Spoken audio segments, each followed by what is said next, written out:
Well, even the animals are gearing up for this Valentine's Day. That's right. Joining us is Shannon Reedy with the Miller Park Zoo over in Bloomington, and a very festive snake. I know. I had to bring Argyle with me today. I call him Argyle because he looks like he's wearing a sweater. He sure does. So not only is he a winter fellow, he has a heart-shaped mark right in the middle of his head. Yeah. And it's just a really festive kind of thing. It's like a white heart, if they can zoom in. Yeah, isn't he great? Plus, he's just lovely.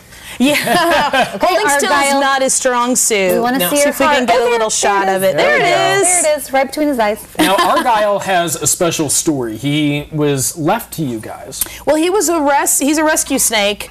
Most of the animals we have at the zoo have come from other zoos. It's just how it works. But this guy was a little bit special.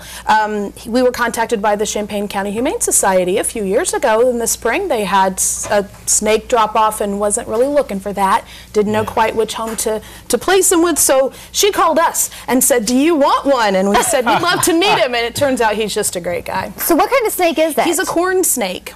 Okay, and those are popular, I guess, are around Central Illinois? Well, they're not native to Central Illinois, more to the south and to the east. Okay. But these guys are in the rat snake family. We have snakes, black rat snakes, fox snakes that are in the same big snake family. What do snakes eat?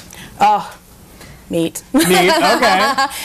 For the most part, they're into furry things or feathery things. So really? if he were in the wild, he would be feeding on mice, rats, rabbits, that sort of thing. Plus, you know, a few birds if he could catch them. So not chocolate-covered strawberries? Fortunately, for us, right? Right. How often do they eat? It's not very often, is it? No, it's not. And in the wild, they can go months without eating. We feed them every 2 weeks, once every 2 weeks. Nice. And they don't hibernate or anything like that? Well, he might like to, but we don't let him. He has to work. Yeah. And is he friendly with children? Oh yeah, he's great. He's one of our program animals, and so we bring him out for classes a lot. He's a really active guy, obviously. He does not like to sit still, so he's a lot of fun to watch. And the zoo is still open all year. All year round. What's coming on at the zoo right now? You know, I got to tell you, there's one real important thing, and that is free Fridays in February. Oh, fun. So, normally, you know, we have a real reasonable admission price, but on Fridays, the next couple of Fridays, all the way through February, we're free. So you can come on over. The doors open until 4:30. We got to make you go home at 5 o'clock, but hey, you know, it's the price you pay. It's great. Right, and it's free. So that's it's a real good deal. That's right. So a guy like this, do you guys take a lot of donated animals? No. Okay. No.